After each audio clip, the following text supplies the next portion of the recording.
Assalamualaikum warahmatullahi wabarakatuh. Salam sejahtera bagi kita semua.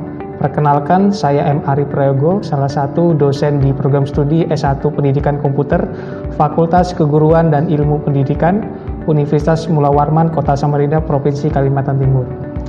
Jadi, video pengajaran ini merupakan video dalam rangka sertifikasi dosen gelombang 1 tahun 2025. Adapun salah satu mata kuliah yang saya ampu pada video ini yakni mata kuliah Sistem Penunjang Keputusan atau yang bisa disingkat dengan SPK. Untuk deskripsi mata kuliah Sistem Penunjang Keputusan sendiri itu memiliki bobot 3 SKS yang diajarkan kepada mahasiswa semester 6 program studi pendidikan komputer.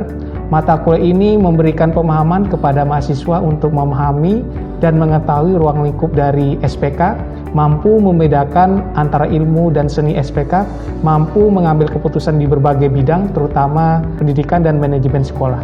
Untuk proses pembelajaran sendiri di sini tatap muka offline dan juga online yang berlangsung selama 16 kali pertemuan. Untuk capaian pembelajaran mata kuliah atau yang disingkat dengan CPMK, yakni mahasiswa mampu memahami dan mengetahui ruang lingkup SPK, mampu membedakan antara ilmu dan seni SPK, kemudian mahasiswa mampu mengetahui dan memahami masalah dan pengambilan keputusan. Untuk materi pembelajaran sendiri bisa dilihat. Oke, di sini saya mengambil materi pembelajaran Multi Attribute Decision Making atau disingkat dengan MADM. Untuk bobot penilaian sendiri di sini ada 5, yaitu kehadiran, afektif, tugas dan kuis, UTS dan UAS. Kalau ditotalkan persentasenya sebesar 100%. Untuk absensi sendiri, kami di Universitas Mula Warman sekarang menggunakan STAR.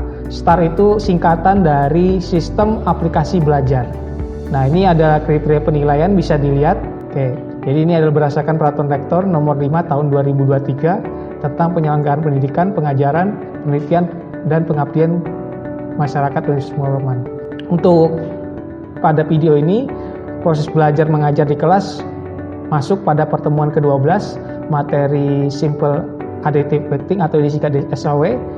Kemudian video perkuliahan ini menggunakan CPMK, yakni mahasiswa dapat memformulasikan dan menerapkan Multi Attribute Decision Making atau yang disingkat dengan MADM. Materinya yaitu adalah metode Simple Additive Weighting atau yang disingkat dengan SAW.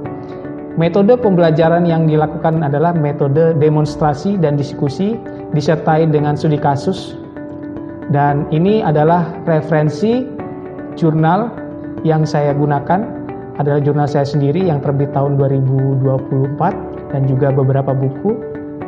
Nah, mungkin langsung saja dapat dilihat pada video pengajaran saya berikut. Assalamualaikum warahmatullahi wabarakatuh.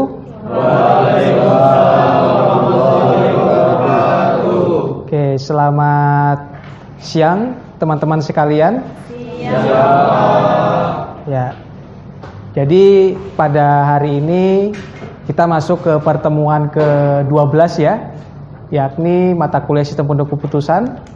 Oke, sebelum memulai perkuliahan hari ini, saya meminta untuk cuttingnya atau ketua tingkat Mas Ramanuddin untuk memimpin doanya. Silakan. Baik teman-teman, sebelum kita memulai pembelajaran, ada baiknya kita berdoa menurut agama dan kepercayaan kita masing-masing. Berdoa dimulai. Berdoa selesai. Ya, baik. Ya, jadi pada pertemuan ke-12 ini, sebelum masuk ke materi, saya mau tanya ke teman-teman ya. Ini ada deskripsi tentang sub CPMK ya, mempelajari tentang Multi Attribute Decision Making, sama metode pembelajaran ada demonstrasi dan diskusi. Nanti teman-teman di sini ada materi, jadi ada studi kasus dan juga diskusi. Dan ini ada sub CPMK-nya adalah nanti teman-teman mampu menerapkan yang namanya Multi Attribute Decision Making atau yang disingkat dengan MADM. Nah, jadi tujuan pembelajaran di sini adalah teman-teman mampu berdiskusi, menguraikan serta memformulasikan model dalam MADM dan DSS. Nah, sebelum masuk ke materi, saya mau bertanya kepada teman-teman, ada yang tahu materi minggu lalu? Saya, Pak. Oke. Baik, jadi SPK itu adalah sistem yang membantu kita buat mengambil keputusan dari beberapa banyaknya data yang kita dibuat. Oke, jadi minggu lalu itu adalah SPK, mengidentifikasi SPK itu seperti apa.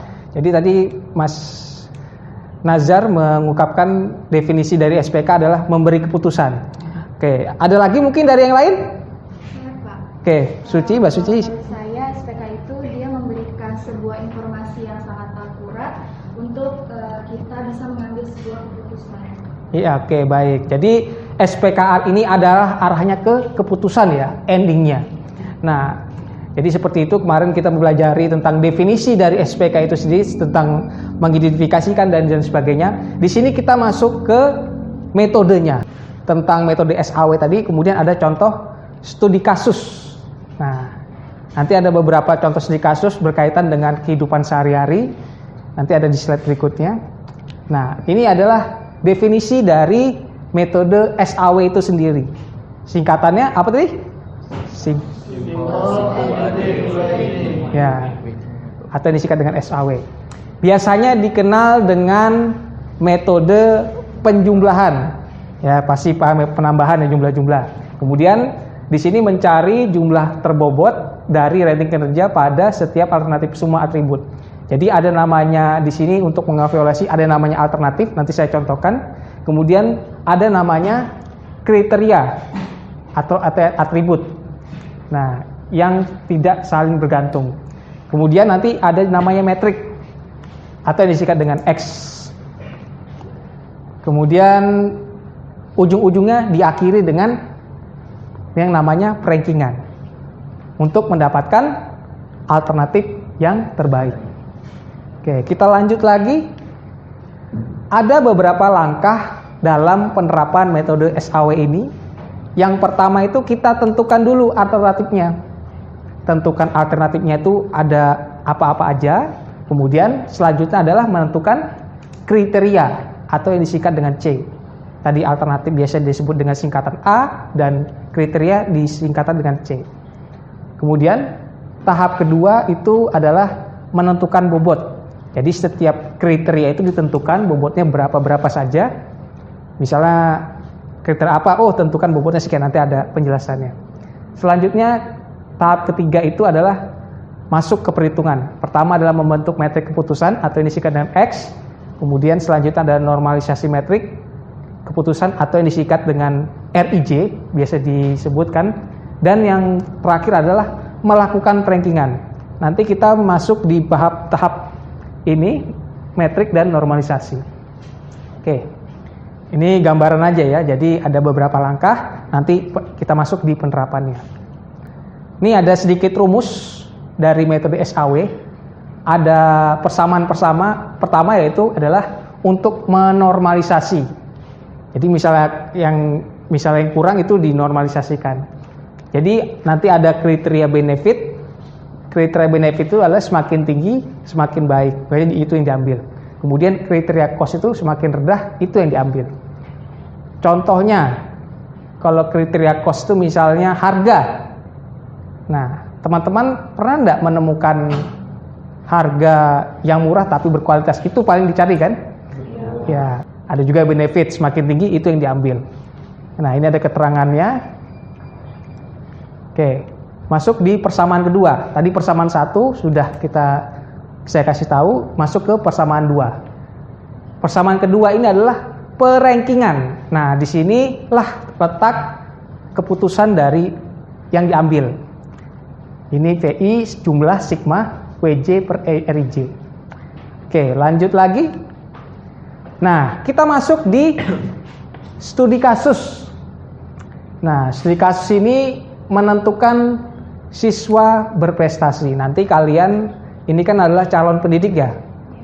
Ya, prodi pendidikan komputer.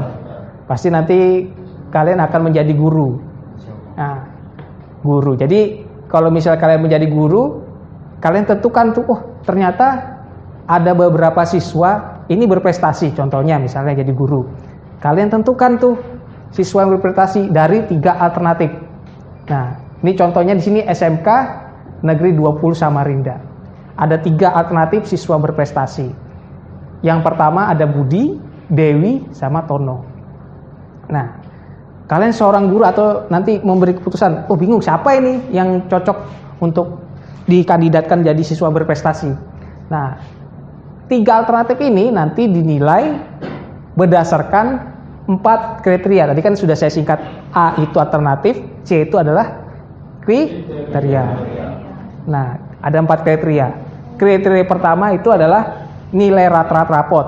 Jadi Budi Dewi Tono ini dinilai berdasarkan rata-rata rapot kriteria 1. Kemudian ada kriteria 2. Kriteria 2 itu adalah nilai sikap.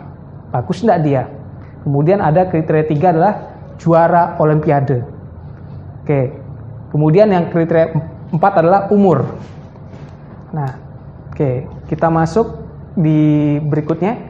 Ada di sini menentukan bobot setiap kriteria. Jadi 4 kriteria ini ditentukan bobot masing-masing.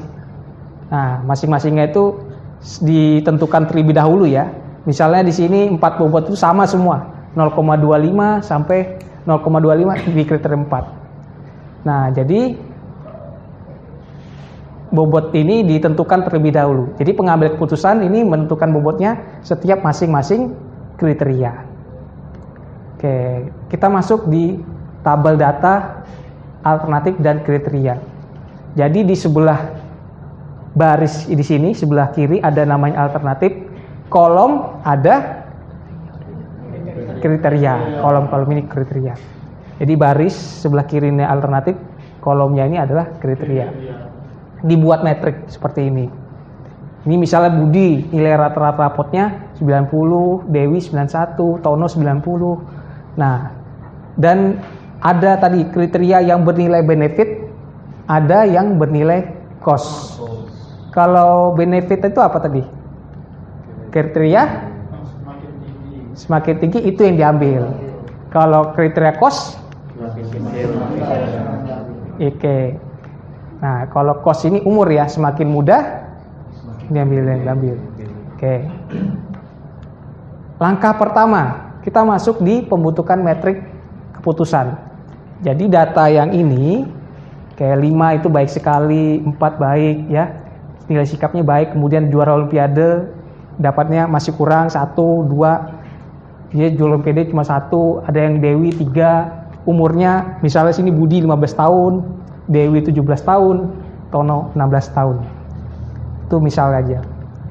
Nah, langkah pertama adalah membentuk yang namanya metrik keputusan. Nah, tadi ada 3 langkah kan di sini. Metode SPK.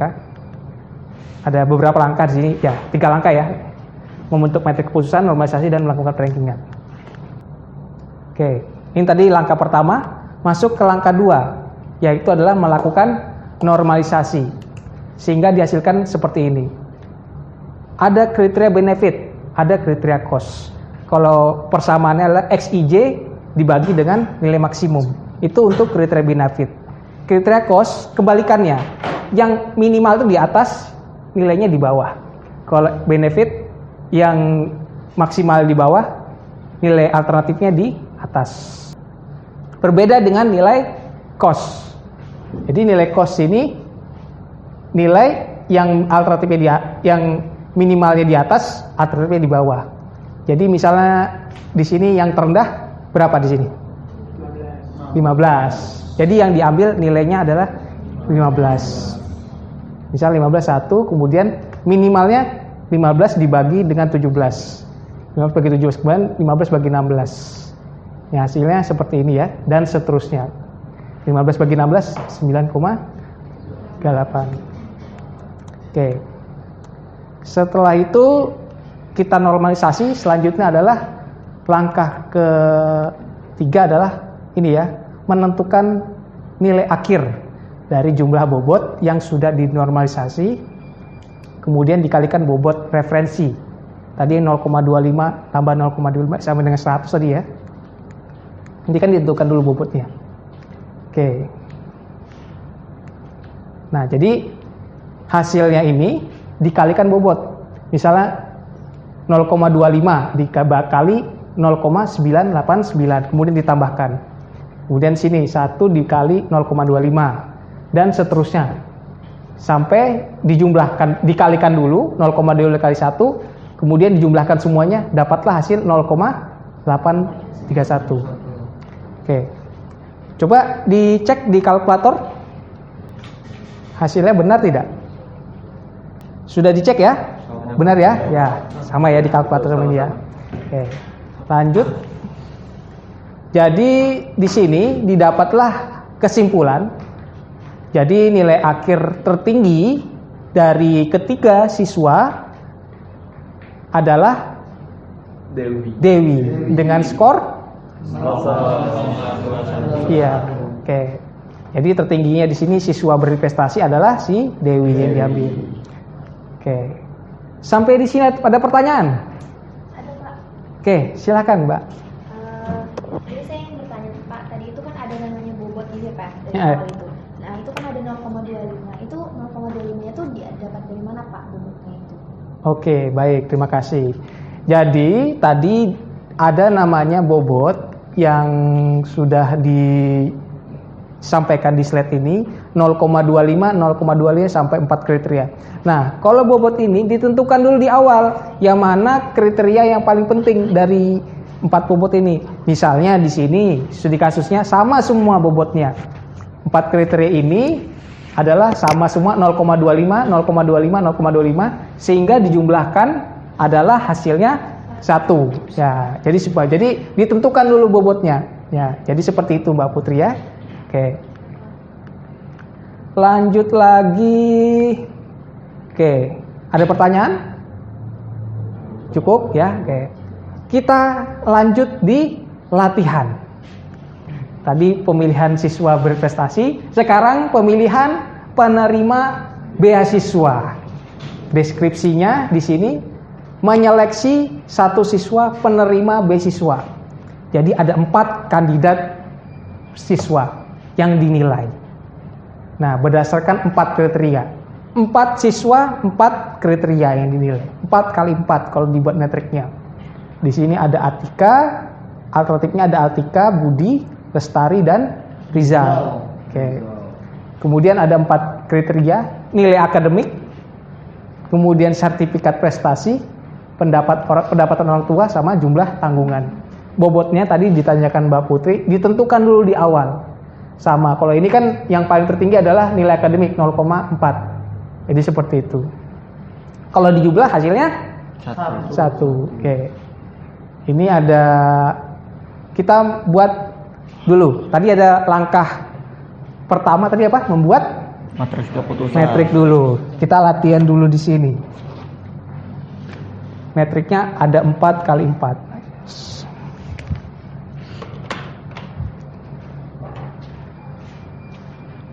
Oke. Dibuat dulu 4 kali 4 ya.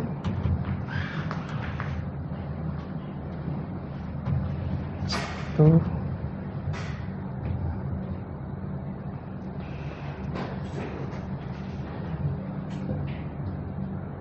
Oke. Kita mulai dari ini, saya tunjuk berdasarkan tipe kriteria ya. Nanti teman-teman yang sudah mengerjakan atau ini sambil dikerjakan dulu, saya tunggu 15 menit ya. Mulai dari sekarang silakan dikerjakan dulu. Kita mulai, habis itu nanti teman-teman maju ke depan. Silakan. Sudah semua mengerjakan? Sudah, Pak. Nah, saya tunjuk perwakilan ya. Ini ada 4 ya. Jadi 4 alternatif saya tunjuk perwakilan kira-kira berdasarkan tipe kriteria, benefit dan cost. Oke, saya tandai dulu di sini A1, A2, A3, A4. Oke. Untuk kriteria benefit, ada yang mau menuliskan ke depan? Silakan. Oke, silakan Ruben. Oke, sudah ada ya. Siapa lagi yang kriteria cost? Oke, ya, silakan. Habis Ruben dulu.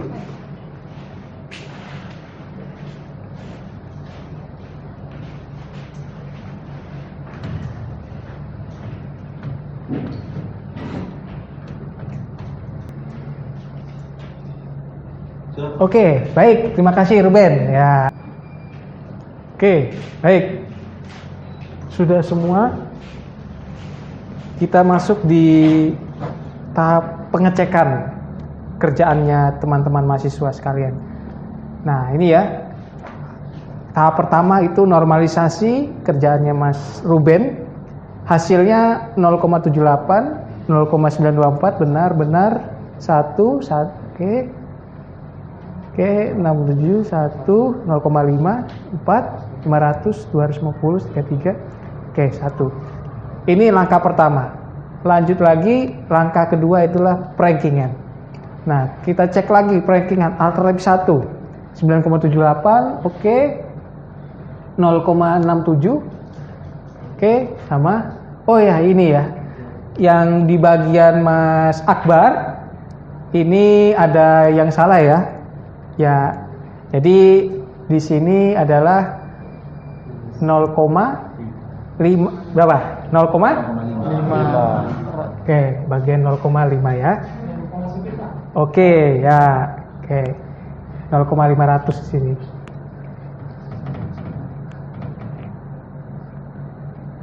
Ya, oke.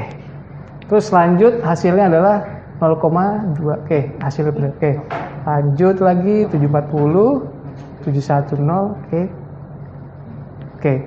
Oke, jadi dapat diambil kesimpulan. Jadi adalah nilai tertingginya adalah Atika, Pak. Oke, Tika. Skor tertingginya berapa? 0,824, Pak. Oke, baik.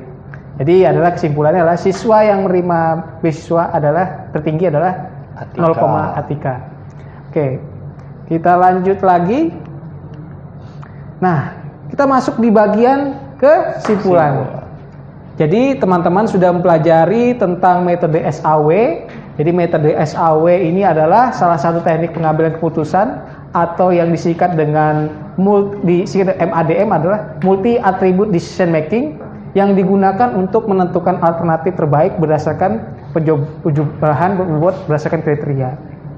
Kemudian SAW ini bekerja ada 2 tahap ya. Pertama ada tahap normalisasi yang ini. Betul. Kemudian ada tahap perhitungan akhir yang sebelah kanan nih Kak saya ini ya. Dan didapatlah hasil perhitungan rankingannya.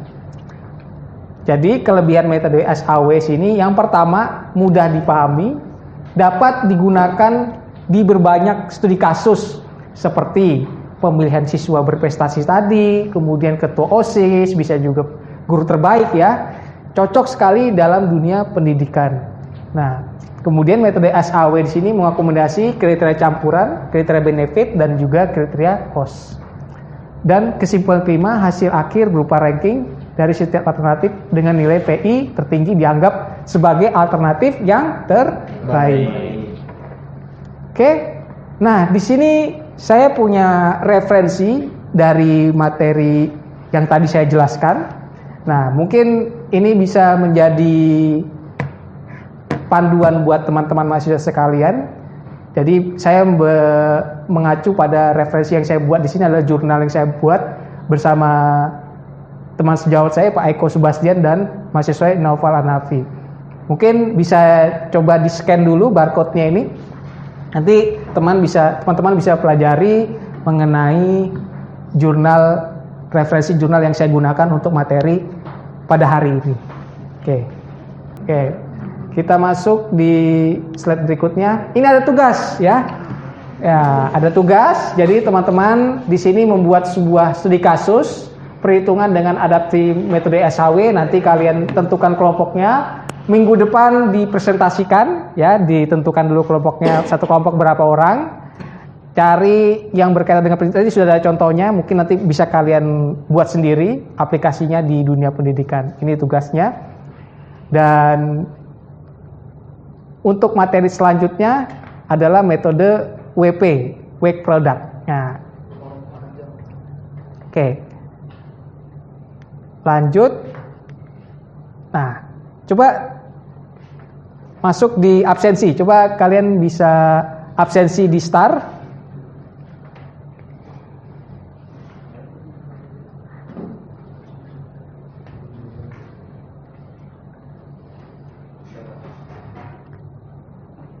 Oke. Sudah semua absensi? Ya, oke. Oke, mungkin itu dari materi hari ini. Kurang lebihnya saya mohon maaf. Saya akhiri. Sebelum saya mengakhiri, pimpin doanya dulu ketua kelasnya, cuttingnya, silakan. Baik teman-teman, sebelum mengakhiri pembelajaran ada baiknya kita berdoa menurut agama dan kepercayaan masing-masing. Berdoa dimulai.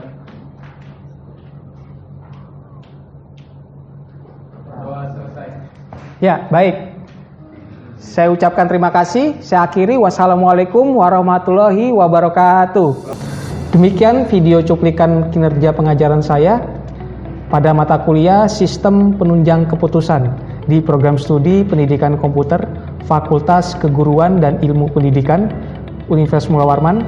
Saya berharap video ini dapat memberikan kontribusi dan mendukung pencapaian pembelajaran mahasiswa. Ucapan terima kasih saya sampaikan kepada Panitia Pelaksana Sertifikasi Dosen tahun 2005 Gelombang 1 serta Universitas Mula Warman dan Kementerian Pendidikan Tinggi, Sains dan Teknologi atas penyelenggaraan program ini. Saya akhiri. Wassalamualaikum warahmatullahi wabarakatuh dan salam sejahtera bagi kita semua.